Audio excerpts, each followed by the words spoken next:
Bonjour à tous et à toutes. Alors, aujourd'hui, on va essayer de résoudre l'exercice 4 de l'examen national 2023, session normale pour les économistes. Alors, l'exercice 4 comprend la probabilité. On a une urne qui contient 100 jetons, qui sont, ces jetons qui sont soit de couleur blanche ou noire, et qui peut porter soit le numéro 1, soit le numéro 2. D'accord. Donc, suivons un tableau. Donc, ce tableau peut on peut le lire de cette façon.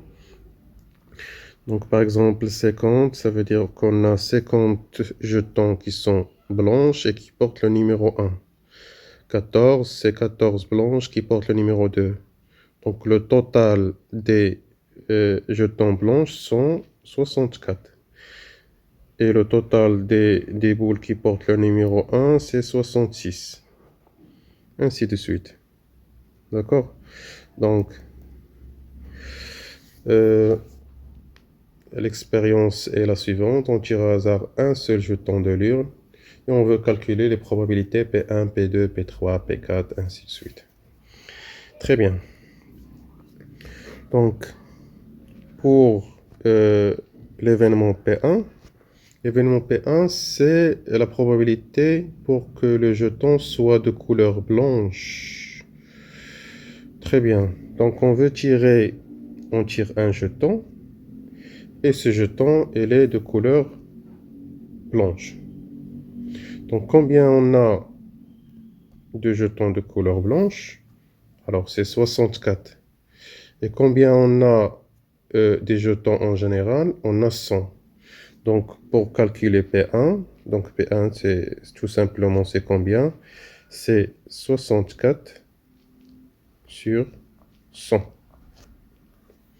Si vous voulez calculer avec les combinaisons, c'est la même chose, puisqu'on va dire que C, P1 est égal cardinal de oméga sur cardinal de, si on veut calculer cardinal de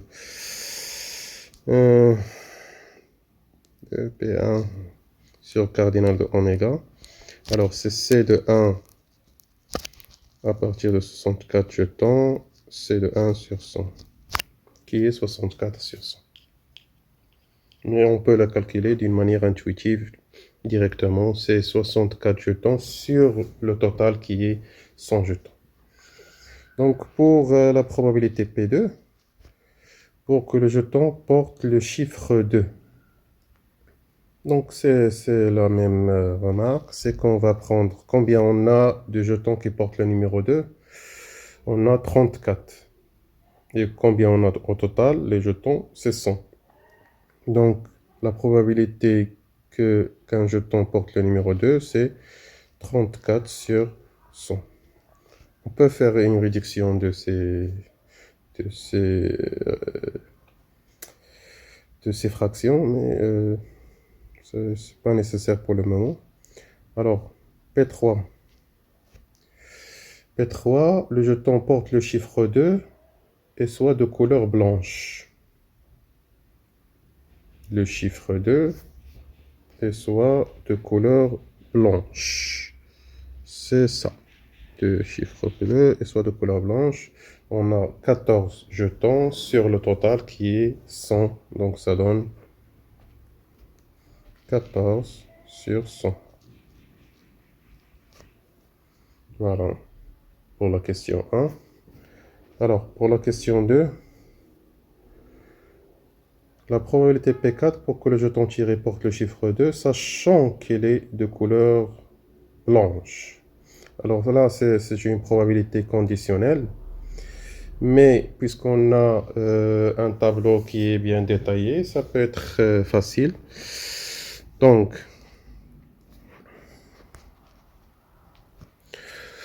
la probabilité P4 pour que le jeton tiré porte le chiffre 2. On veut que le jeton tiré soit de chiffre 2.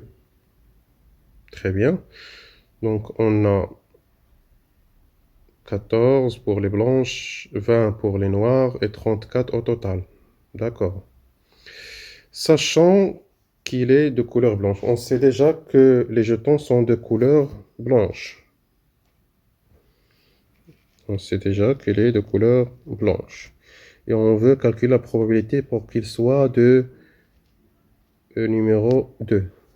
Donc, la probabilité intuitive, ça va donner 14 sur le total, mais le total des couleurs blanches. Donc, 14 sur 64. P4 est égal à 14 sur 64. Vous pouvez le faire avec la définition de probabilité conditionnelle et ça va donner le même résultat. Très bien, donc question suivante. On a une variable aléatoire qui est égale au chiffre porté par le jeton. Le chiffre porté par le jeton, bien sûr, ça c'est intuitif aussi, c'est très facile. Il suffit justement de comprendre ce qui est demandé. Alors, la variable aléatoire x, elle est liée au chiffre porté. C'est quoi les chiffres qui existent dans l'urne? Sont 1 et 2. Donc 1 et 2. C'est ça les variables aléatoires qu'on a. Donc la question c'est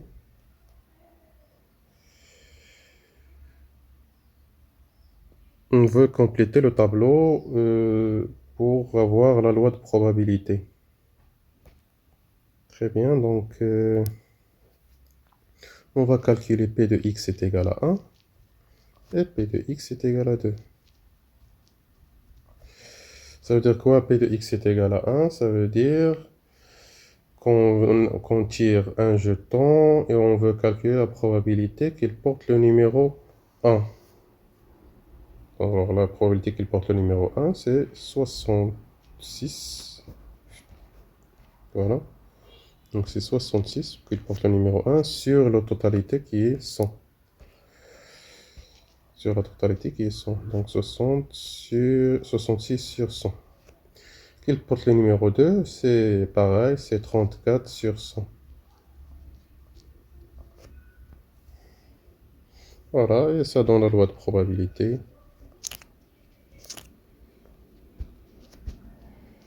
xi, p de x est égal à xi. Alors, ce qui est de 1, c'est 66 sur 100. Et pour le 2, c'est 34 sur 100. Ici, on fait la somme, ça donne bien sûr 1. Dernière question. On veut calculer l'espérance. Alors, l'espérance, on a une propriété qui est facile à calculer. Alors, l'espérance, c'est... Donc, on va prendre le 1, on va le multiplier par sa probabilité. On va prendre le 2, on va le multiplier par la probabilité. On va faire la somme. Donc, c'est 1 fois 66 sur 100, plus 2 fois 34 sur 100. Alors, ça donne 66 plus 68 sur 100. Et à la fin, ça donne 134 sur 100. Alors voilà pour cet exercice. À très bientôt.